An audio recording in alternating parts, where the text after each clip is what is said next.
The knock came at 7 in the morning on a Tuesday, which was unusual for two reasons. First, no one came to Matteo's private residence without an appointment scheduled weeks in advance. Second, anyone who made it past the gate, past the security team, and all the way to his front door was either supremely confident or had a death wish.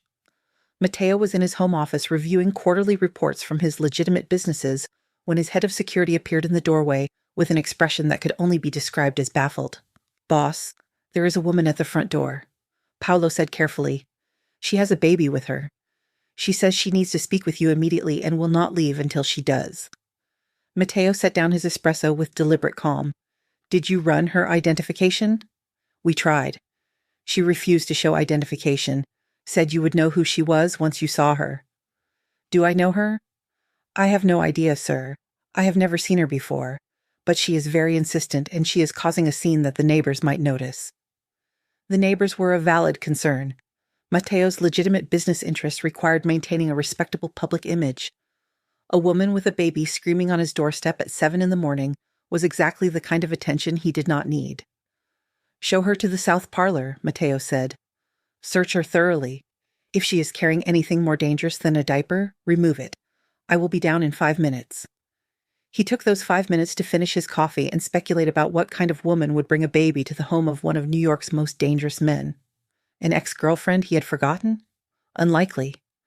Matteo had an excellent memory and a strict policy about relationships. They were temporary, mutually beneficial, and ended cleanly with generous financial settlements that precluded exactly this kind of surprise visit. A blackmail attempt? Possible, but poorly executed. If someone wanted to claim he had fathered their child, there were lawyers and DNA tests and discreet channels for that conversation. Showing up at his house suggested either desperation or stupidity.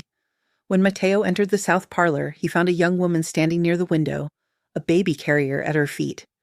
She was tall, maybe 5'9", with rich brown skin and natural hair pulled back in a practical bun. She wore jeans, a simple white shirt, and sneakers that had seen better days. No jewelry, no makeup, nothing to suggest she was trying to seduce or manipulate him. The baby in the carrier was perhaps 6 months old, wrapped in a blue blanket, sleeping peacefully despite the morning's drama. The woman turned when she heard him enter, and Matteo was struck by two things immediately. First, she was absolutely exhausted, the kind of bone-deep tired that came from weeks of insufficient sleep and too much stress. Second, she was looking at him with an expression of desperate relief, like he was a life raft and she had been drowning. "Mr. Ricci," she said, her voice hoarse from what sounded like days of crying and exhaustion. "Thank you for seeing me. I know this is unconventional, but I did not know where else to go."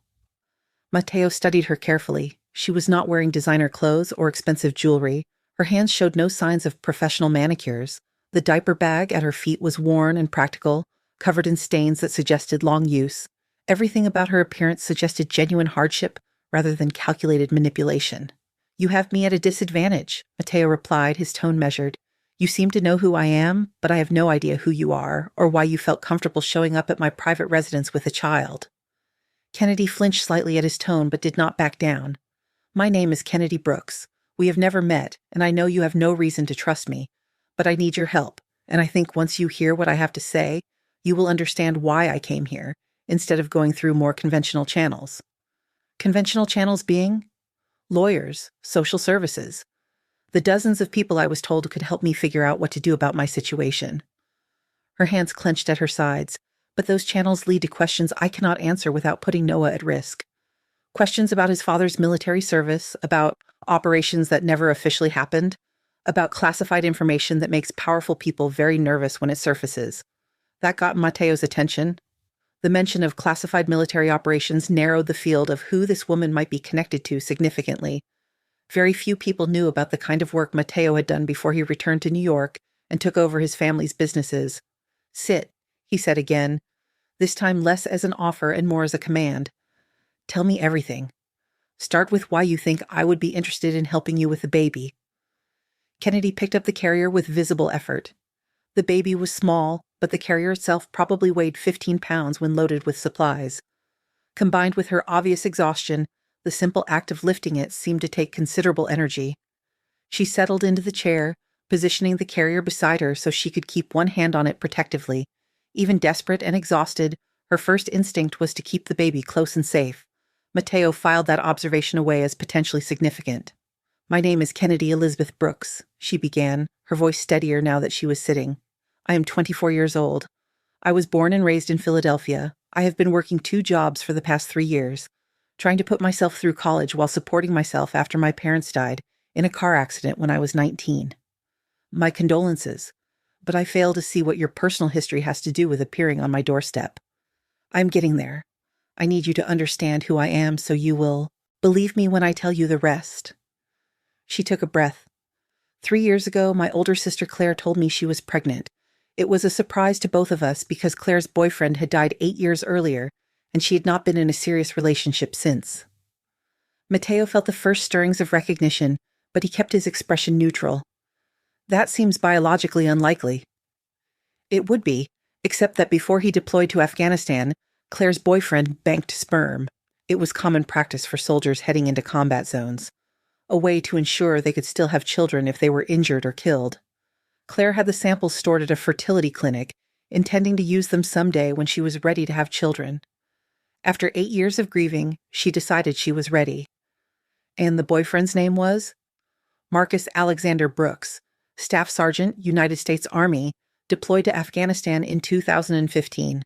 Killed in action in 2016 when his convoy was hit by an improvised explosive device outside Kandahar. The name hit Matteo with the force of physical impact, though years of practice kept his expression from showing it. Marcus Brooks. His best friend, his brother in arms, the man who had saved his life 3 times before dying to protect their entire squad from an ambush that should have killed everyone. "I knew Marcus," Matteo said quietly. "We served together. He was a good man. A great soldier. His death was a loss I still feel 8 years later." Relief washed over Kennedy's face. "Then you understand. You understand who he was and what his word meant. And you understand why Claire believed you when Marcus told her that if anything ever happened to him, you would take care of his family." "Marcus told Claire about me?" "He told her everything about you. His letters home were full of stories about Matteo Ricci, the man who had his back in every firefight, who pulled him from a burning vehicle, who sat with him through the worst nights and reminded him why they were fighting. You were his brother, Mr. Ricci, and before he died, he made you promise something." Matteo's jaw tightened. He remembered that conversation. The night before the mission that killed Marcus, they had been on a rooftop pulling guard duty. Marcus had been looking at photos of Claire on his phone, talking about the life he wanted to build when he got home, talking about marriage and kids and buying a house near Claire's family in Philadelphia. And then Marcus had turned serious and said, "If anything happens to me, I need you to promise me something. Promise me you will look after Claire. Make sure she is okay. Make sure she knows I loved her until my last breath." Matteo had promised. Had sworn on everything he held sacred that if Marcus died, Claire would be taken care of. At the time, he had imagined setting up a trust fund, making sure she had money and resources. He had never imagined this. Matteo gestured to the chairs arranged near the fireplace. "Please, sit. Explain why you brought a baby to my home at 7 in the morning, claiming I would know who you were." Kennedy picked up the baby carrier with visible effort and settled into one of the chairs. Up close, Matteo could see the dark circles under her eyes, the tension in her shoulders, the way her hands trembled slightly from either fear or exhaustion. "This is Noah," she said, looking down at the sleeping infant. "He is 6 months old, and he is yours." The words hung in the air like a grenade with the pin pulled. Matteo felt his expression shift from curious to cold in the space of a heartbeat. "I can assure you that is impossible," he said quietly. "I do not have children. I have never had children, and I am extremely careful to ensure that situation does not change accidentally." "I am not saying you are his biological father," Kennedy clarified quickly. "I am saying he is yours because of a promise you made to someone who is no longer here to collect on it." That got Matteo's attention. "Explain." Kennedy took a breath, steadying herself. 3 years ago, you served with a man named Marcus Brooks in a private security operation overseas. You two were partners. You saved each other's lives more than once. And before the operation that went wrong, Marcus made you promise that if anything ever happened to him, you would look after his family. The name hit Matteo like a physical blow. Marcus Brooks. They had not been in a security operation together. They had been in the army, deployed to Afghanistan, part of a squad that operated in areas so classified that officially they had never been there. Marcus had been his best friend, his brother in every way that mattered except blood. And Marcus had died 8 years ago when their convoy hit an IED outside Kandahar. "Marcus is dead," Matteo said, his voice carefully neutral. "He has been dead for 8 years." "I know. He was my brother, my only brother." Kennedy's eyes were dry but devastated. "And this is his son, Noah Marcus Brooks, born 6 months ago to Marcus's girlfriend Claire, who died 3 weeks ago from complications after a car accident." Matteo sat down slowly, his mind racing. Marcus had a girlfriend named Claire. He remembered that. They had met in college, dated long distance while Marcus was deployed. Marcus had talked about marrying her when he got home, starting a family, building a life outside the military. Except Marcus never made it home. "I was not aware Claire was pregnant," Matteo said carefully. "She did not know until after Marcus died. She found out 6 weeks after the funeral. By then she was too far along to consider any other options, and she decided to keep the baby. She thought it would be a way to keep Marcus alive, to have something good come from all that loss." "And you are Claire's—" "Sister. I am Claire's younger sister. When she got pregnant, she asked me to be her birth partner to help her raise Noah. We were planning to do it together, but then 3 weeks ago, a drunk driver ran a red light and hit Claire's car while she was driving home from work. She survived for 2 days before the internal bleeding was too much." Kennedy's composure cracked slightly, her hands tightening on the arms of the chair. "Before she died, she made me promise that I would find you, that I would bring Noah to the man Marcus trusted more than anyone else in the world. She said if anyone could protect him and give him the life Marcus would have wanted, it was you." Matteo looked at the sleeping baby, seeing nothing of Marcus in the infant features, but feeling the weight of an 8-year-old promise settling on his shoulders like armor. He had made that promise. Had sworn to Marcus on a rooftop in Kandahar that if anything happened, Matteo would make sure his family was taken care of. At the time, he had been thinking about life insurance and financial support, not raising Marcus's orphaned child. "Why now?" he asked. "If Claire died 3 weeks ago, where has Noah been? Where have you been?" "With me. In my apartment in Philadelphia. I have been trying to handle Claire's estate, arrange the funeral, figure out what to do. But I am 24 years old, Mr. Ricci. I work 2 jobs to pay rent on a studio apartment that barely fits me, let alone a baby. I have no family left, no support system, no resources to raise a child. You could put him up for adoption. There are agencies, families who want children." I tried. I called 3 agencies. But when they started asking questions about Noah's father, about Marcus's military record, things got complicated. There are people who do not want Marcus's name surfacing in connection with anything official. People who made it very clear that pursuing legal channels would be dangerous for me and for Noah. That made sense. Marcus had been involved in operations that officially never happened. His records were sealed, classified, buried under layers of national security protocols.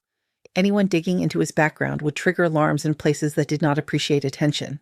"So you came to me," Matteo said. "I came to the only person Claire trusted. The man Marcus trusted. The one who promised to take care of his family if anything happened." Kennedy leaned forward, her exhaustion momentarily overcome by desperate intensity. "I'm not asking you to love him. I'm not asking you to be his father. I'm asking you to keep him safe. To use your resources and your power to make sure he grows up protected and provided for. To honor the promise you made to a man who died saving your life." The last part was not entirely accurate. Marcus had died trying to save their entire squad, Matteo included. But the sentiment was correct. Marcus had sacrificed himself so others could live, and Matteo had promised to take care of his people. "I need to verify your story," Matteo said. "I need to confirm that you are who you say you are, that this child is actually Marcus's son, and that Claire is actually dead." "I expected that. I brought documentation." Kennedy pulled a folder from the diaper bag and handed it over. "Claire's death certificate, Noah's birth certificate listing Marcus Brooks as the father, my identification and proof that I am Claire's sister, medical records showing Claire used Marcus's frozen sperm that he had banked before his deployment.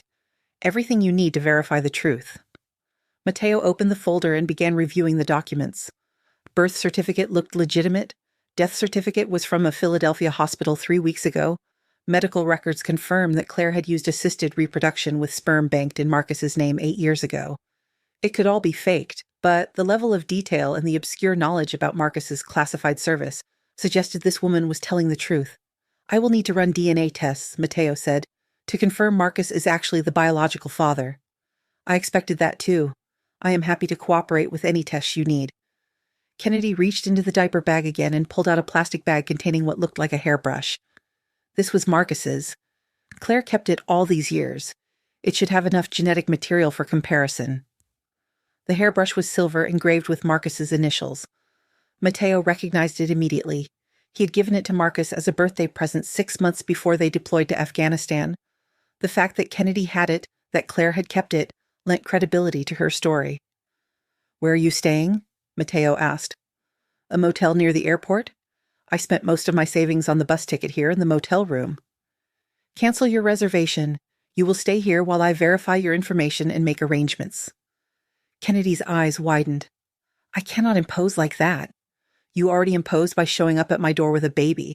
A few more days will not make a difference. Matteo stood and moved to the door, opening it to find Paolo waiting in the hallway. Have a guest room prepared on the second floor. Make sure it has everything needed for an infant. Bring up a crib, changing supplies, whatever is required. Also, I need Dr. Russo here within the hour for a DNA test. Discreet and fast. Yes, sir. Paolo disappeared to make arrangements. Matteo turned back to Kennedy. You look like you have not slept properly in weeks. Once the room is ready, I suggest you use it. We will discuss next steps after I have verified your information and we have the DNA results. Thank you, Kennedy said quietly. I know this is not what you expected when you woke up this morning, but thank you for not turning us away. I have not decided what I am doing yet. I am simply honoring Marcus's memory enough to investigate before making any decisions. He looked at the baby, still sleeping peacefully through the entire conversation. But if he is Marcus's son, then yes, I will keep my promise. The DNA test confirmed what Matteo had already started to believe. Noah Marcus Brooks was the biological son of Marcus Brooks, conceived using frozen sperm and born to Claire Morrison 6 months ago. Dr. Russo also confirmed that Kennedy Brooks was Claire's biological half-sister, sharing the same father but different mothers. Noah was healthy despite the traumatic circumstances of his mother's death, and Kennedy herself was malnourished and exhausted to the point of potential medical concern. She needs rest, proper nutrition, and probably therapy to process her grief, Dr. Russo said as they stood in Matteo's office reviewing the results. She has been operating on adrenaline and desperation for weeks. When that runs out, she's going to crash hard, physically and emotionally. Can she care for the baby in her current condition? Physically? Barely. She is managing through sheer willpower and what looks like several years of experience caring for others before herself, but it is not sustainable long-term. That girl needs help, Matteo. Significant help. Food, rest, medical care, and emotional support. If she keeps going like this, she will collapse within a month. After the doctor left, Matteo sat alone in his office and thought about promises and obligations and the way life sometimes demanded things you never anticipated giving. He pulled out his phone and opened the folder of photos he kept from his military service. Pictures of his squad, young men who thought they were invincible. Pictures of Marcus grinning beside a battered Humvee, making obscene gestures at the camera while covered in dust and sand. Marcus had been 23 when he died. The same age Kennedy was now. He had his whole life ahead of him, plans to marry Claire and start a family and build something good out of all the violence and chaos they had waded through. And Matteo had promised to look after his people if anything happened. He had kept that promise for Claire through anonymous financial support over the years, making sure her medical bills were paid and her rent was covered through channels she never knew existed. But he had not known about Noah, had not known that Marcus's dream of having a family had actually come true in the most impossible way. Now he had a choice. He could provide money and security from a distance, set up a trust fund and make sure Kennedy had resources to raise Noah, somewhere far from his complicated life. That would technically fulfill his promise while minimizing disruption to his carefully controlled world. Or he could do what Marcus would have done. Step up completely, bring them into his home and his life, and make sure Marcus's son grew up knowing he was wanted and protected and valued. The choice, when Matteo really examined it, was not a choice at all. He had built an empire over the past 8 years, legitimate and otherwise. He had power, resources, and enough money to solve most problems with a phone call and a wire transfer. His businesses were profitable, his enemies were neutralized, and his position in New York's hierarchy was unassailable. But he had never had a family, had never wanted one, believing his lifestyle did not accommodate the kind of vulnerability that came with caring for someone small and helpless. His relationships were temporary and transactional. His closest connections were to people who worked for him or with him, relationships built on mutual benefit rather than genuine affection. Yet he had promised Marcus, and Matteo Ricci did not break his promises. Not to the living, and certainly not to the dead. He made 3 phone calls. The first was to his lawyer, instructing him to begin paperwork for legal guardianship that would protect Noah while keeping Kennedy's parental rights as his aunt intact. The second was to his head of security, ordering a complete background check on Kennedy Brooks that would reveal anything potentially dangerous or concerning. The third was to his housekeeper, instructing her to prepare a nursery in the suite of rooms adjacent to the master bedroom and to stock it with everything a 6-month-old child might need. Then he went upstairs to find Kennedy. She was still in the guest room where he had left her, sitting in a rocking chair with Noah in her arms, staring out the window at the gardens below. She had showered and changed into clean clothes that his housekeeper had provided, simple jeans and a soft sweater that hung loose on her too thin frame. Her hair was still damp, natural curls forming as it dried, and in the afternoon light streaming through the window she looked impossibly young and heartbreakingly tired. She did not hear him approach, too lost in whatever thoughts occupied her mind while she held her nephew. Matteo stood in the doorway and watched her for a long moment, seeing the way she automatically adjusted her hold when Noah shifted, the gentle rocking motion that seemed unconscious, the fierce protectiveness in the way she curved her body around the baby, as if she could shield him from the world through physical proximity alone. This was not a woman looking to exploit his wealth or manipulate him for gain. This was someone who loved the child in her arms more than her own comfort or safety. Someone who had spent her last dollar and her last reserves of strength trying to honor her sister's dying wish. "The DNA tests confirm your story," Matteo said from the doorway, and Kennedy jerked in surprise, clutching Noah tighter for a moment, before recognizing who had spoken. "Noah is Marcus's biological son. You are Claire's half-sister, same father, different mothers. Everything you told me checks out." Kennedy closed her eyes briefly, relief washing over her face so completely that for a moment Matteo thought she might cry. "Thank you for checking. I know you had to be sure. I know I'm just some stranger who showed up, with a baby and a story that sounds impossible." "It does sound impossible, except I know the kind of man Marcus was, and I know he would absolutely have banked sperm before deploying. He talked about having kids with Claire constantly. It drove half our squad crazy listening to him plan baby names and discuss whether he wanted boys or girls first." A sad smile touched Kennedy's face. "Claire said the same thing, that Marcus's letters were full of future plans, like he was trying to speak that future into existence through sheer willpower." "That sounds like him. Marcus never did anything halfway." Matteo moved into the room and took the chair across from Kennedy. "I have a proposition for you, and I want you to listen to the entire thing before you respond." "My help?" "I know nothing about babies, nothing about children.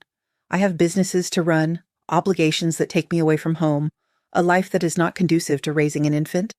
I need someone who knows what Noah needs, who can care for him properly." "You want me to be his nanny?" "I want you to be his guardian, jointly with me. You would live here, in this house, with full access to all resources needed to care for Noah. In exchange, you would be responsible for his day-to-day care, his health, his development. I would handle financial support, security, and legal protection. We would raise him together." Kennedy stared at him like he had just proposed something impossible. "You are offering to let me live in your house and raise my nephew with you? A man I met 6 hours ago? I'm offering to honor my promise to Marcus while ensuring Noah has someone who actually loves him, involved in his life. You are his family, his aunt, the only biological connection he has left to both his parents. It makes sense for you to be part of his life." "What if I say no? What if I take Noah and leave?" "Then I will provide financial support and security from a distance, but I think you would be making a mistake. You came here because you did not have resources to raise him alone. I am offering you those resources: a safe place to live, money for his needs, protection from anyone who might want to use Marcus's past against his son. In exchange, all I ask is that you help me give Noah the childhood Marcus would have wanted for him." Kennedy looked down at the baby in her arms, tears sliding down her cheeks. "I do not understand why you would do this. You do not know me. You have no obligation to me." "My obligation is to Marcus, and by extension to his son." But you are right that I do not know you, which is why I will have you thoroughly investigated over the next week. If I find anything concerning, anything that suggests you are a threat to Noah or to me, this arrangement ends immediately. That is fair. I would expect nothing less. There are rules, Matteo continued. You do not leave this house without security. You do not discuss my business with anyone. You do not bring outsiders here without my explicit permission. And you absolutely do not put Noah at risk through careless behavior or poor judgment. I understand. I can live with those rules. Then we have an agreement. You and Noah will stay here. I will handle legal arrangements to formalize my guardianship while maintaining your parental rights as his aunt. We will figure out the rest as we go. Kennedy stood, carefully cradling Noah, and crossed the room to stand in front of Matteo. She was tall enough to look him almost directly in the eyes, and he saw gratitude and wariness in equal measure. Thank you, she said, for keeping your promise, for giving us a chance, for being the man Marcus said you were. What did Marcus say about me? That you were the most honorable man he had ever met, that you would rather die than break your word, and that if anyone could protect the people you cared about, it was you? She smiled sadly. He talked about you all the time in his letters to Claire, like you were his brother. He was mine, Matteo said quietly, in every way that mattered. That was 3 months ago. Now, Matteo stood in his office listening to Kennedy sing a lullaby in Italian to Noah while she put him down for his afternoon nap, and he marveled at how quickly the impossible had become routine. The transformation of his house from a showpiece of wealth and power to an actual home had been gradual but profound. There were toys strategically placed in every room downstairs because Noah had developed opinions about where he wanted to play. Baby monitors lined the hallways, their soft static a constant background hum that Matteo had learned to find comforting rather than intrusive. The formal dining room now had a high chair positioned at one end of the table because Kennedy insisted that Noah should be included in family meals even if he could not eat solid food yet. The nursery that Matteo had ordered prepared in those first chaotic hours had evolved from a generic baby room into something that reflected both Noah and the people caring for him. Kennedy had painted a mural on one wall depicting scenes from Philadelphia, where she and Claire had grown up, mixed with Italian landscapes from Matteo's family village. Photographs of Marcus in his uniform sat on the dresser alongside pictures of Claire holding newborn Noah in the hospital. It was a shrine to the parents Noah would never know, carefully curated by an aunt determined that her nephew would understand his origins even if he could not remember them. Kennedy herself had transformed in ways that went beyond physical appearance, though those changes were significant too. With proper nutrition and consistent sleep and the security of knowing Noah was safe, she had gone from a desperate, exhausted young woman running on fumes to someone vibrant and capable and fully present. She had gained healthy weight, her skin glowing with proper care instead of gray with stress. Her eyes, which had been dull with grief and fear that first morning, now sparkled with intelligence and occasional mischief. More importantly, she had enrolled in online classes to finish her college degree in psychology with a focus on child development. She spent Noah's nap time studying or writing papers, occasionally asking Matteo questions about his own childhood that made him examine memories he had not thought about in years.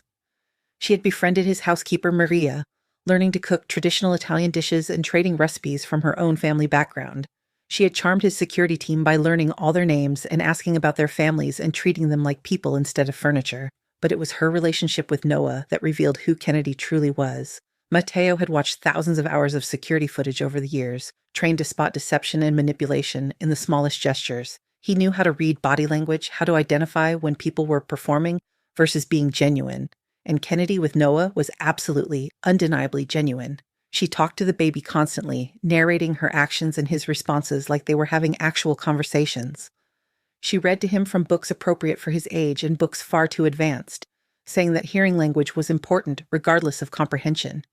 She sang lullabies in English and Italian, and what Matteo eventually learned were songs from her childhood, melodies passed down from her grandmother who had immigrated from Jamaica. She played with Noah for hours, silly games that involved making faces and sounds that would have mortified most adults, but that made the baby shriek with laughter. She was patient during the difficult moments, the crying fits and sleep struggles and teething pain that came with infant development. And she was fierce in protecting him, immediately alert to anything that might pose a threat to his safety or well-being. Matteo had not expected to care about any of this. He had expected to fulfill his obligation, write the checks, provide the security, and maintain enough distance to preserve his carefully constructed life. Children were not part of his world. He dealt in adult concerns like territory and profit and the complex mathematics of power, but something about watching Kennedy care for Noah with such devoted attention made it impossible to stay detached. He found himself coming home earlier from meetings, inventing excuses to check in that had nothing to do with security and everything to do with wanting to see the baby smile or hear Kennedy's laugh echoing through rooms that had been silent for years. He adjusted his schedule to be present for Noah's bedtime routine, initially telling himself it was about supporting Kennedy and maintaining household stability, but the truth was that he had become addicted to the ritual of it. The warm bath that always resulted in water everywhere, the soft pajamas patterned with elephants or sailboats or whatever Kennedy had found amusing at the store, the quiet moments of rocking while Kennedy sang and Noah's eyes grew heavy with sleep. And somewhere along the way, Matteo had stopped thinking of Noah as Marcus's son, or even as his responsibility. The baby had become something more personal, more possessive. His family, his to protect and provide for and ensure, had every advantage the world could offer. The feelings he was developing for Kennedy were far more complicated and significantly more dangerous. She was beautiful. He had noticed that immediately, even exhausted and desperate that first morning. Physical attraction was easy to identify and generally easy to control. Matteo had disciplined himself over years to separate desire from action, to never let hormones dictate decisions. He could appreciate Kennedy's appearance without acting on it. What was harder to ignore was everything else about her. Her intelligence, which revealed itself in unexpected moments. The way she challenged his assumptions about parenting and child development, backing up her opinions with research and studies she had read. Her refusal to be intimidated by his world or his reputation, treating him like a partner rather than a boss or benefactor. Her humor, which surfaced in dry observations about his expensive suits getting spit up on them, or his security team's obvious discomfort around diapers. She had opinions about his businesses, both legitimate and otherwise. She asked questions that revealed understanding of complex financial structures and territorial politics. She never judged, but she also never pretended the reality of his life did not exist. She knew exactly who and what Matteo Ricci was, and she had chosen to stay anyway.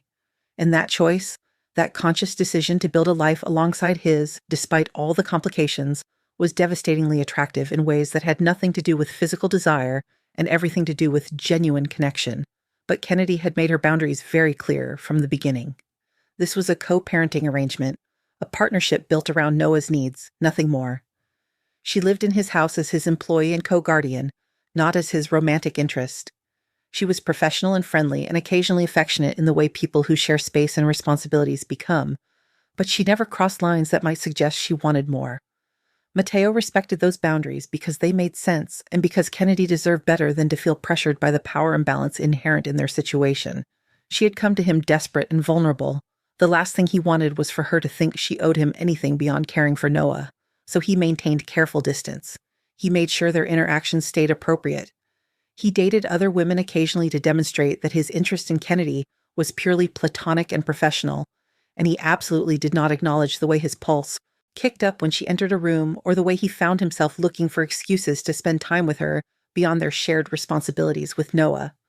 It was a sustainable arrangement, a carefully balanced system that met everyone's needs without creating complications. Matteo could live with sustainable, especially when the alternative was risking the family structure they had built for Noah. At least, that was what he told himself right up until the moment Kennedy appeared in his office doorway with the baby monitor in her hand and announced they needed to talk about something serious. Dr. Russo said routines would help, Matteo replied, closing the file he had been pretending to read. Dr. Russo says a lot of things. Some of them are even helpful. She settled into the chair across from his desk with comfortable familiarity. I wanted to talk to you about something. I am listening. I got an email today from the Philadelphia Department of Social Services. Apparently, someone filed a report claiming I abandoned Noah and disappeared 3 months ago. They are opening an investigation. Matteo felt his expression harden. Someone is trying to make trouble. That is what I thought. But I do not understand why. I have not spoken to anyone in Philadelphia except to arrange selling Claire's things and canceling her lease. Who would even know to file a report? Someone who wants to create problems. Someone who is fishing to see if Noah is still connected to Marcus's past. Matteo picked up his phone and sent a quick text to his head of security. I will handle it. By tomorrow, that report will be withdrawn, and the person who filed it will understand that pursuing this line of investigation is extremely unhealthy for them. You do not have to threaten people on my behalf. I am not doing it on your behalf. I am doing it for Noah. Anyone targeting him is targeting my family, and I do not allow threats to my family to go unanswered. Kennedy looked at him for a long moment, something shifting in her expression. Is that what we are? Your family? Yes, you are Noah's aunt, which makes you family by extension, and anyone living under my protection falls under my definition of family. That is a very clinical way of describing it. Would you prefer I be less clinical? I would prefer you be honest. Do you actually care about Noah, or is this still just you fulfilling an obligation to Marcus? Matteo set down his phone and gave Kennedy his full attention. 3 months ago, I would have said this was purely about obligation, but watching him grow, seeing him smile, hearing him laugh, watching you pour so much love into caring for him, it stopped being just an obligation. What is it now? Now it is about making sure he has the childhood Marcus would have wanted, making sure he never doubts that he is wanted and protected and valued, making sure he knows his father was a hero who died protecting others. And what? About me? Where do I fit into this picture? You are his aunt, his guardian, the person who loves him most in the world. Is that all I am? The question hung in the air between them, loaded with implications that Matteo had been carefully avoiding for weeks. Because the truth was that Kennedy had become more than just Noah's aunt. She had become someone he looked forward to seeing every day, someone whose opinion mattered, someone who made him think about futures that extended beyond quarterly profits and territorial control. But admitting that would change everything, would shift the careful balance they had established into something far more complicated and potentially dangerous. What do you want me to say? Matteo asked carefully. I want you to tell me if I'm imagining the way you look at me sometimes, if I'm making up the tension when we are in the same room, if I'm crazy for thinking that maybe this arrangement has become something more than just co-parenting. You are not crazy.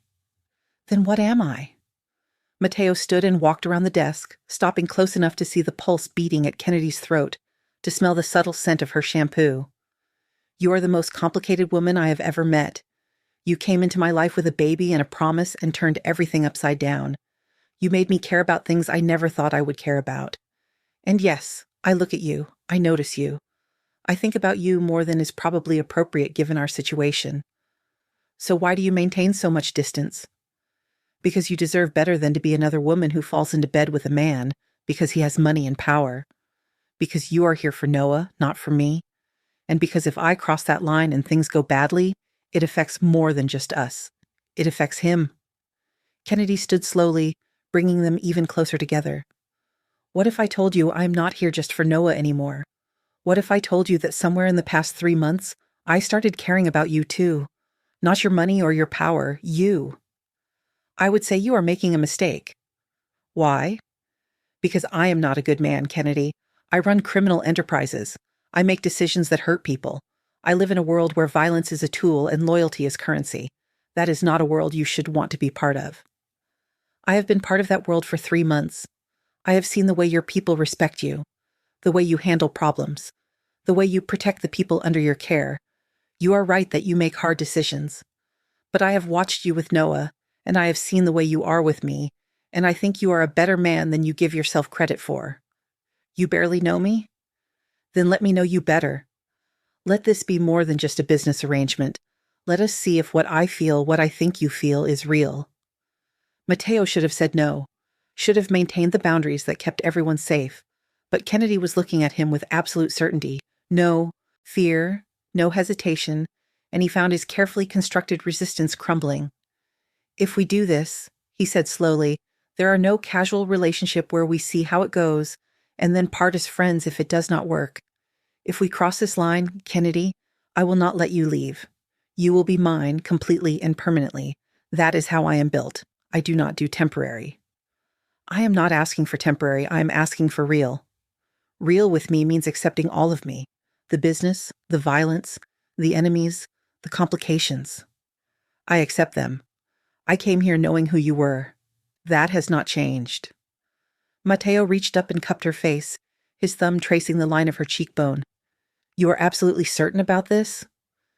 I have never been more certain about anything. He kissed her then, finally giving in to the attraction that had been building between them for months. Kennedy kissed him back with an intensity that matched his own, her hands fisting in his shirt, her body pressing against him with clear intent. When they finally broke apart, both breathing hard, Matteo rested his forehead against hers. "This changes everything," he said. "I know. I want it to." They took things slowly after that, carefully building a relationship while maintaining Noah's routine and stability. Matteo courted Kennedy properly, taking her to dinners and shows, learning about her dreams and ambitions beyond just caring for her nephew. He discovered she was studying psychology, fascinated by childhood development and trauma recovery.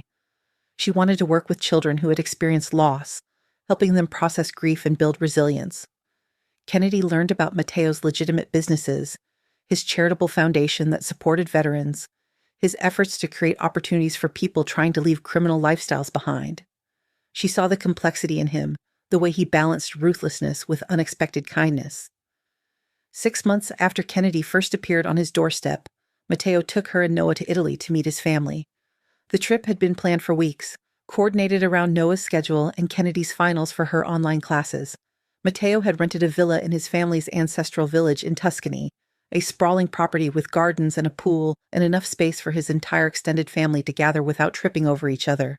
The flight over was Noah's first time on a plane, and Kennedy had been nervous about how he would handle the pressure changes and confined space.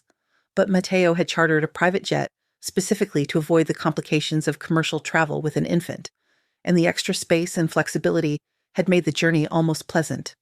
Noah had slept for most of it, wrapped in a blanket and nestled in Kennedy's arms while she read and occasionally looked out the window with an expression of wonder that suggested this was her first time flying private as well. Matteo's mother Bianca met them at the villa with the kind of enthusiastic embrace that only Italian mothers could deliver without causing injury. She immediately zeroed in on Noah, plucking him from Kennedy's arms with practiced ease and cooing in rapid Italian that made the baby stare at her with fascinated confusion. "Bellissimo," she declared, holding Noah up to examine him from all angles. "He has your eyes, Matteo, and this stubborn chin, this is all Ricci. But the smile, this sweet smile, this is something else. This is his mama and papa both." "He has Marcus's smile," Matteo said quietly, "and his determination. You can see it in the way he grabs for things and refuses to let go." Bianca looked at her son with the kind of knowing expression that mothers developed after raising multiple strong-willed children. "Marcus was your brother. This makes Noah your nephew, yes? Family. And family is everything." "Family is everything," Matteo agreed. His mother turned her attention to Kennedy, who had been standing slightly behind Matteo, looking overwhelmed by the enthusiastic welcome. "And you. You are the aunt, yes? The sister who brought this beautiful boy to my son and trusted him to keep his promise?" "Yes, ma'am. I am Kennedy Brooks. It is wonderful to meet you." "Ma'am, she calls me ma'am like I am some stranger." Bianca shifted Noah to one hip and used her free arm to pull Kennedy into an embrace that was only slightly less aggressive than her greeting of Matteo. "You call me Bianca, or Nonna, because you are raising my grandson, and that makes you family, too." Kennedy looked startled. "Grandson?" "Of course, grandson. Matteo has taken responsibility for this boy, made him part of our family. That makes him my grandson, makes you his mother for all purposes that matter." Bianca released Kennedy and stepped back to examine her, the way she had examined Noah. "You are too thin." "But this is good. We have 2 weeks to feed you properly. You will eat pasta and sauce made from tomatoes grown in our own garden. You will drink wine from our vineyard. You will learn that family means never letting anyone you care about go hungry." "That is very kind, but I do not want to impose." "Impose." She thinks feeding family is imposition. Bianca looked at Matteo with theatrical exasperation. "Did you tell her nothing about how we do things?" "I told her we value family," Matteo said, fighting a smile, "but perhaps I did not fully convey how aggressively we demonstrate that value." Over the next 2 weeks, Kennedy was thoroughly absorbed into the Ricci family's orbit. Matteo's brothers Tommaso and Luca arrived with their wives and children, turning the villa into a chaos of noise and activity that somehow managed to feel welcoming rather than overwhelming. His sisters Francesca and Julia came bearing gifts for Noah and endless questions for Kennedy about life in America and caring for a baby who had already experienced so much loss. The family had questions, of course. Polite inquiries about Kennedy's background and education and plans for the future that were clearly designed to assess whether she was good enough to be raising a Ricci grandson. But they asked with warmth rather than suspicion, genuinely interested in her answers, rather than looking for reasons to disapprove. Kennedy handled it all with impressive grace. She answered their questions honestly, acknowledging her struggles and her gratitude for Matteo's support without making herself sound desperate or dependent. She helped in the kitchen, learning to make proper puttanesca sauce and fresh pasta under Bianca's exacting supervision. She played with Matteo's nieces and nephews, teaching them card games and laughing at their attempts to teach her Italian swear words they definitely should not have known. And she fit into the family dynamics so naturally that by the end of the first week, even Matteo's most traditional relatives were treating her like she had always been part of their circle. The moment that solidified everything came during a family dinner on the 8th night of their visit. The long table in the villa's dining room was packed with 3 generations of Riccis, conversation flowing in a mix of Italian and English as dishes were passed and wine was poured. Noah was being handed from person to person, each family member wanting to hold him for a few minutes, and the baby seemed entirely comfortable with the attention. Matteo's youngest nephew, 5-year-old Pietro, asked Kennedy a question that stopped all other conversation. "Are you going to be our new aunt? Because Nonna says you are helping Uncle Matteo raise baby Noah, and that means you are like his wife, right?" The silence that followed was absolute. Every adult at the table suddenly found their wine glasses or their plates intensely fascinating, studiously not looking at either Matteo or Kennedy, while clearly desperate to hear how they would respond. Kennedy's cheeks flushed, but she did not look away from Pietro. "I am Noah's aunt. Your Uncle Matteo and I are raising him together, but we are not married. We are partners in taking care of Noah." "But you live in the same house," Pietro persisted with the brutal honesty of children. "And Papa says Uncle Matteo looks at you the way he looks at Mama. So doesn't that mean you are going to get married?" Tommaso made a strangled sound and attempted to redirect his son's attention, but Bianca held up a hand to stop him. She was looking at Matteo and Kennedy with the kind of knowing expression that suggested she had been waiting for exactly this moment. "Your Uncle Matteo and Kennedy will make their own decisions about their relationship," she said gently to Pietro, "but you are right that they care about each other very much. And that caring is what makes family strong." Later that night, after the dinner had ended and Noah was asleep and most of the family had retired to their various rooms, Matteo found Kennedy on the terrace overlooking the vineyard. She was holding a glass of wine and staring out at the stars that were brilliantly visible away from city lights. "I am sorry about Pietro," Matteo said, joining her at the railing. 5-year-olds have no filter and no sense of appropriate dinner conversation. He was not wrong, though. Kennedy took a sip of wine. "Your family does think we are together. Or that we should be. I have been getting significant looks from your mother all week." "My mother sees what she wants to see, and she has been trying to marry me off since I turned 25. "Is that what she is doing? Trying to marry you off to the single mother living in your house?" "You are not a single mother. You are Noah's aunt. And yes, my mother absolutely thinks we should be together. She told me as much yesterday when you were teaching the girls to make friendship bracelets." Kennedy turned to face him fully. "What did you tell her?" "That we have an arrangement focused on Noah's welfare, that you are under my protection, that any relationship between us would complicate things unnecessarily." Very diplomatic. Also completely inadequate, according to my mother.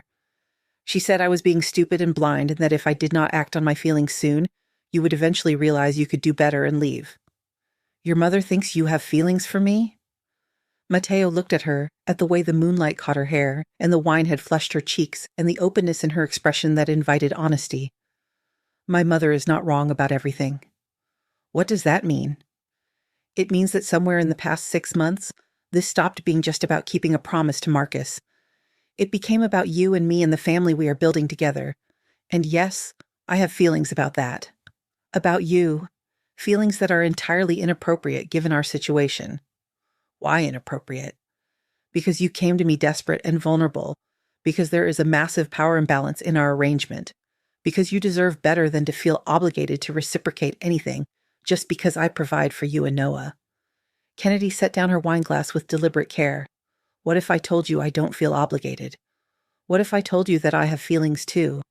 That I have been having them for months and trying to ignore them because I thought you were just being kind, And I did not want to complicate things? Matteo's heart was pounding, but he forced himself to stay calm. Then I would ask if you are absolutely certain, because if we cross this line, there is no going back to just co-parenting. If we become more than partners in raising Noah, it changes everything. I know, and I am certain. Kennedy stepped closer. I love the life we have built. I love the way you are with Noah. I love the way you have welcomed me into your family and your world without trying to change who I am. And I think maybe I am falling in love with you. Maybe. Definitely. I am definitely falling in love with you, Matteo Ricci. And I think you might be falling in love with me too. The answer came 4 months later during a crisis that nearly destroyed everything they had built. It started with a text from an unknown number sent to Matteo's private phone at 3 a.m. A photograph of Kennedy and Noah at the park, taken from a distance with a telephoto lens. The angle suggested the photographer had been watching them for some time, waiting for the perfect shot.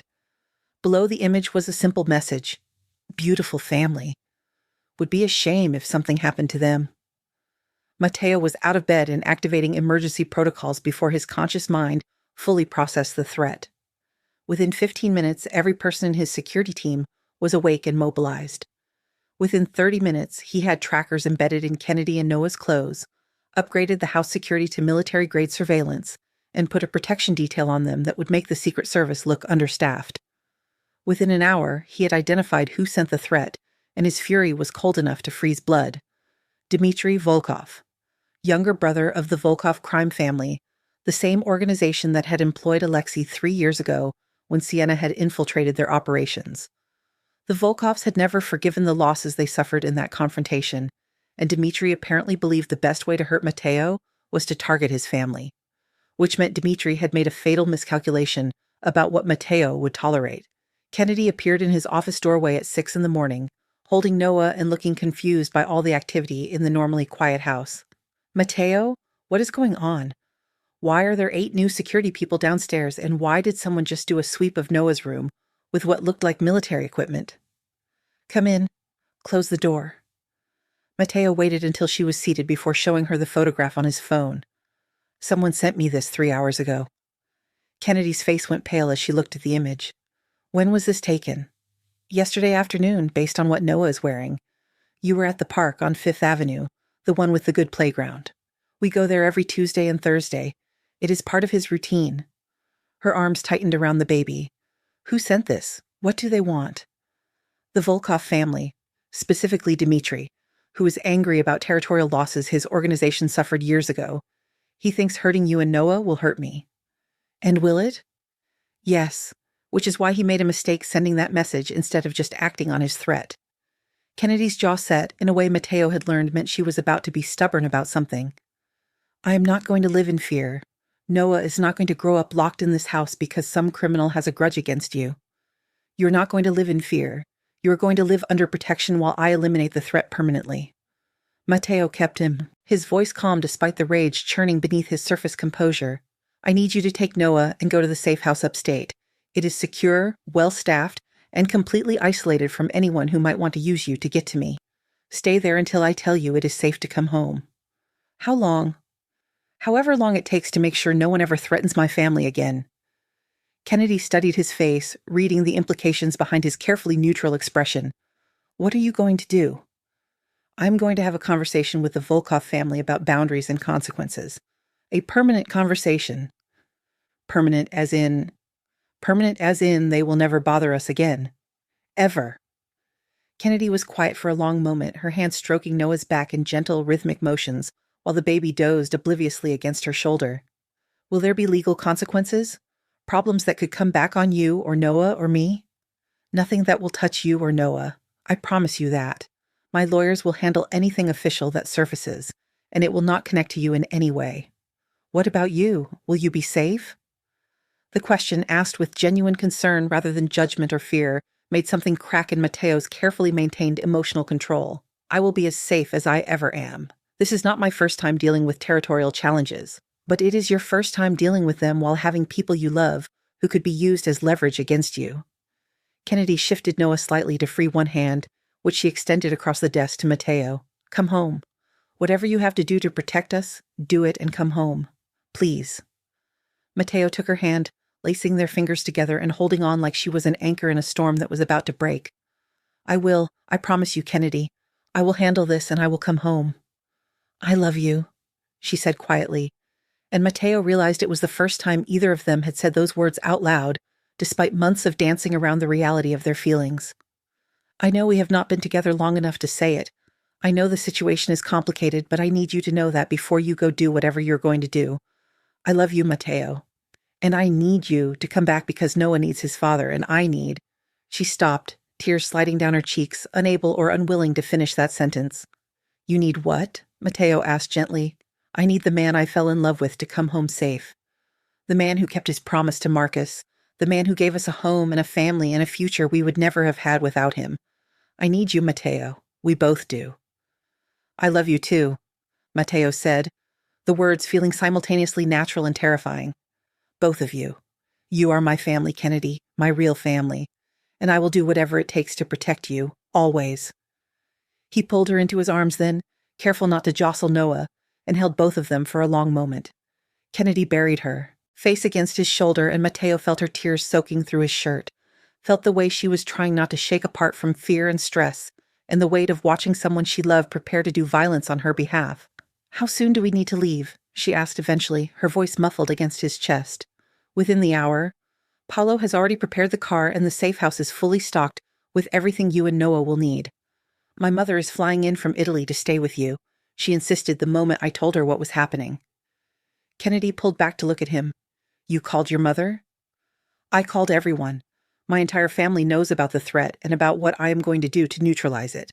They all send their love and want me to tell you that you are under Ricci family protection now, which means anyone who threatens you is threatening all of us. That is incredibly comforting and slightly terrifying. That is my family. Comforting and terrifying in equal measure. Matteo traced his thumb along her cheekbone, wiping away tears. Go pack what you and Noah need. Take your time, be thorough. I will not leave to handle this until I know you are safely at the house with my mother and the full security detail. Okay. Kennedy stood, adjusting her hold on Noah. But, Matteo, when you come home, we need to talk about something important. About what? About making this official. About me and you and Noah being a real family instead of just an arrangement that happened to turn into something more.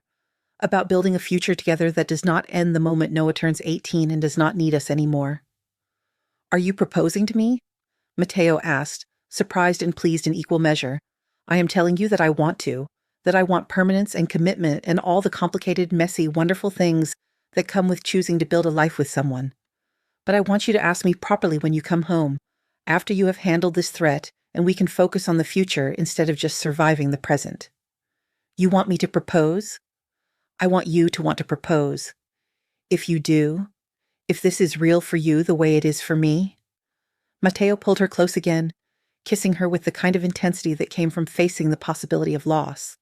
It is real, and when I come home I will ask you properly, with a ring and a plan and all the traditional romance you deserve. I do not need traditional romance, I just need you. You will get both, I promise. The confrontation with Dmitry Volkov was brutal and efficient. Matteo made it very clear that anyone who threatened his family would face consequences so severe that their entire organization would think twice before trying again. By the time the sun rose the next morning, Dmitry was no longer a problem, and the Volkov family understood that the Ricci family was permanently off limits. When Matteo returned to the safe house 36 hours later, exhausted and still wearing the evidence of violence, Kennedy was waiting on the porch. She took one look at him and ran into his arms, and Matteo held her like she was the only thing keeping him anchored to humanity. It is done, he said against her hair. They will not bother us again. Are you okay? I am now. They went inside together, and Matteo spent an hour just holding Noah, reassuring himself that his family was safe and whole. Later, after the baby was asleep and they were alone, Kennedy traced the bruises on his knuckles and the cuts on his face. Thank you for protecting us, she said quietly. Thank you for trusting me to handle it. I knew you would. You promised Marcus you would protect his family, and you keep your promises.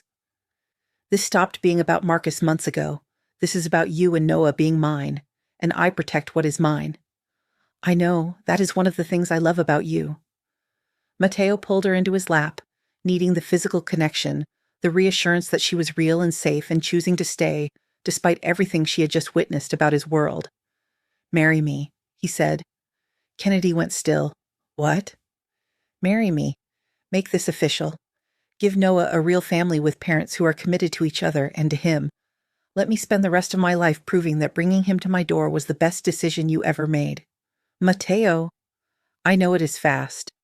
I know we have only been together a few months, but I have never been more certain about anything. You are it for me, Kennedy. You and Noah, my family, my future, everything I want to build and protect and keep." Tears were sliding down Kennedy's face. "Yes. God, yes. I will marry you. I will build a life with you. I will give Noah the family he deserves with you." He kissed her then, and it was different from all the kisses before. This was a promise and a claim and a beginning all wrapped into one moment. They were married 6 weeks later in a small ceremony in Matteo's mother's garden in Italy, surrounded by the people who mattered most. Bianca had insisted on hosting, declaring that a Ricci wedding must take place in the family's ancestral village, with proper tradition and celebration. Kennedy had agreed on the condition that they kept the guest list small and focused on family rather than turning it into a massive production. The ceremony itself was a perfect blend of both their worlds. Kennedy wore a simple white dress with lace sleeves and a cathedral train that Bianca had insisted was necessary for proper photographs. Her hair was styled in natural curls, woven with flowers picked from the garden that morning. She carried a bouquet of wildflowers mixed with herbs from Bianca's kitchen garden, tradition meeting personal preference in a way that felt uniquely right. Matteo stood at the altar in a perfectly tailored suit, watching Kennedy walk toward him with Noah in her arms, because neither of them could imagine getting married without the child who had brought them together. The baby was dressed in a miniature version of Matteo's suit, complete with a tiny bow tie that he kept trying to eat. Noah served as the world's youngest and most disruptive ring-bearer, crying through the first half of the vows, and then laughing hysterically when everyone applauded at the end. Bianca swooped in to take him during the kiss, cooing Italian endearments while Matteo pulled Kennedy close and sealed their marriage with a kiss that felt like a promise and a beginning. The reception was exactly what you would expect from a Ricci family wedding. Too much food prepared from family recipes passed down through generations. Too much wine from the family vineyard, bottles that had been aging for decades waiting for exactly this celebration. Too much music and dancing and relatives telling embarrassing stories about Matteo's childhood that made Kennedy laugh until she cried. But it was also intimate and genuine in ways that massive society weddings could never achieve. Every person present was there because they loved Matteo or Kennedy or both. Every toast was heartfelt rather than performative. Every dance felt like a celebration of not just the marriage, but the family that had formed around Noah and the choice to build something real from an impossible situation. During their first dance, swaying to Italian jazz while the sun set over the Tuscan hills, Kennedy looked up at Matteo with tears in her eyes. "This is perfect, all of it. I could not have imagined a better way to start our marriage." "Better than the wedding you dreamed about when you were younger?" "I never dreamed about weddings.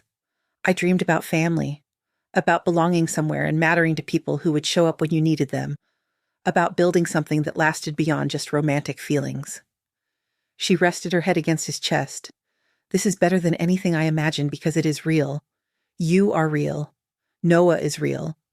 Your family accepting me and making me one of them is real. You are a Ricci now. That comes with complications and obligations and relatives who will never leave you alone. Are you sure you are ready for that?" "I have been a Ricci in everything but name for months. Making it legal just means I get to stop qualifying my relationship to Noah as aunt when people ask about him. You will always be his aunt. Biology matters. But you are his father now, in every way that counts. He may grow up knowing about Marcus and Claire, but you are the one he will call Papa. You are the one who will teach him to walk and talk and be a good man, and I'm so grateful that you chose to be that for him." Matteo tightened his arms around her. "I chose it for both of you. Noah needed a father, and you needed a partner, and I needed a family. We all got what we needed." "Do you ever wonder what Marcus would think about us raising his son together?" "I think Marcus would be thrilled. He wanted Noah to have a good life, wanted him to be safe and loved and surrounded by people who would protect him. That is exactly what we are giving him." "Do you think he would approve of us being together? Of you marrying his girlfriend's sister?" "I think Marcus was a romantic who believed love could come from unexpected places, and I think he would be happy that his death led to something good instead of just more grief." Matteo pulled back enough to look Kennedy in the eyes. But more importantly, I know Claire would approve. She sent you to me specifically because she believed I would take care of Noah. That trust included trusting me to take care of you too. She did trust you. Her last words to me were about finding the man Marcus called brother and knowing he would keep his promise. Kennedy's voice broke slightly. I wish she could see this. See Noah happy and healthy. See us building a life together. I think she would be happy. She would be ecstatic, and probably insufferably smug about her matchmaking from beyond the grave. Kennedy laughed through her tears. That sounds exactly like Claire, always planning and arranging things 3 steps ahead. The rest of the reception passed in a blur of music and laughter and family. Matteo's brothers gave toasts that were equal parts heartfelt and embarrassing. His sisters presented Kennedy with family jewelry that had been passed down through generations, officially welcoming her into the Ricci bloodline. His mother cried happy tears and declared that she finally had a proper daughter-in-law who appreciated good cooking and family values. And through it all, Noah was passed from person to person, each family member wanting to hold him and tell him stories about his new papa and his mama Kennedy, and the love that had brought them all together. When they finally escaped to the villa's master suite late that night, leaving Noah in the capable hands of Matteo's mother and sisters, Kennedy turned to her new husband with a smile that held both exhaustion and absolute contentment. We did it. We are actually married. Having second thoughts? Matteo asked, even though he could see the answer in her expression. Not even a little. You? Never. You are stuck with me now, Mrs. Ricci. For better or worse, in sickness and health, until death do us part. I can live with that.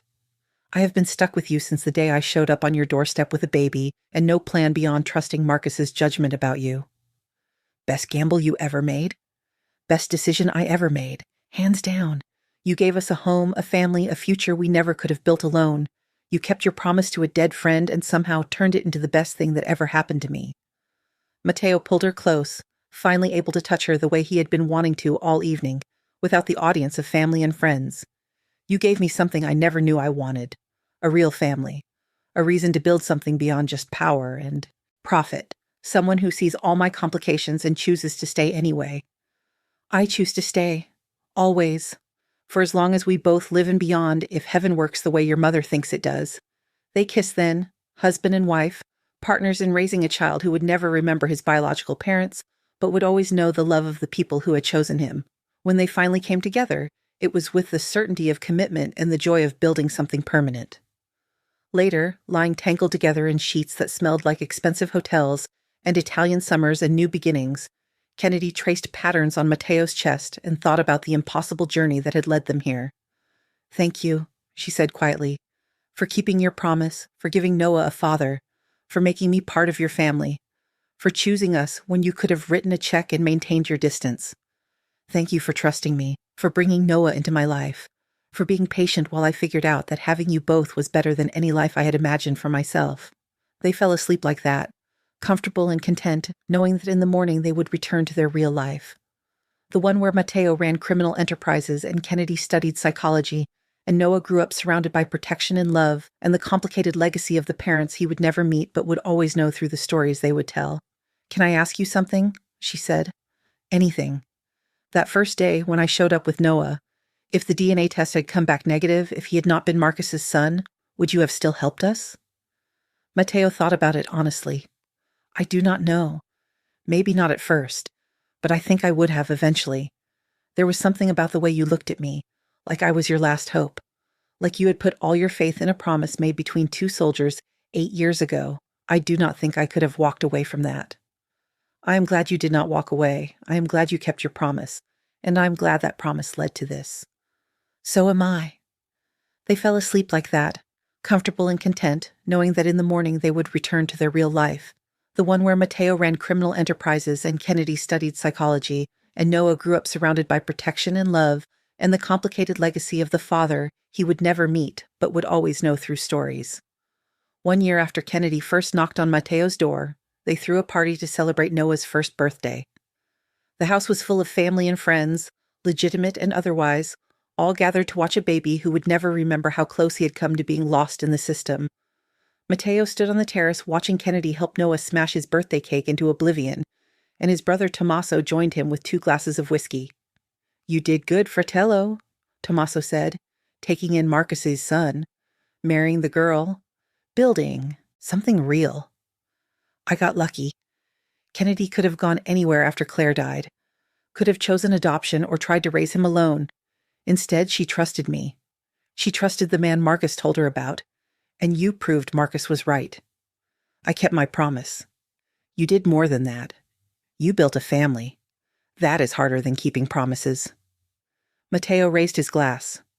To Marcus, who somehow knew that his death would lead to my life finally making sense. To Marcus, Tommaso echoed, and to keeping promises that change everything. They drank to that, and Matteo thought about the knock on his door one Tuesday morning, about a desperate young woman with a baby and a story that sounded impossible, about promises made in war zones that somehow managed to survive into peacetime. He thought about how he had never wanted children, never imagined being married, never believed he could have a normal family alongside his complicated life. But Kennedy had appeared with Noah in her arms and 4 words that changed everything. This is yours, and she had been absolutely right. Have you ever had someone appear in your life and change everything with a single request? That is what happened when Kennedy Brooks showed up on Matteo Ricci's doorstep with her nephew and a promise made between soldiers 8 years earlier. What started as an obligation to a dead friend became a love story about building family from loss, about keeping promises that extend beyond death, and about finding home in the most unexpected places. Sometimes the greatest gifts come wrapped in the most complicated packages. Sometimes honoring the past means building a future you never imagined. And sometimes a knock on the door at 7 a.m. brings you exactly what you did not know you needed. If this story of unexpected family, dangerous protection, and love built on promises moved you, subscribe and turn on notifications. A new tale drops every week. Comment the moment you realize this was not just about keeping a promise, but about building something real. About choosing family even when it arrives in the most unexpected way. Thanks for listening, and we will see you in the next story.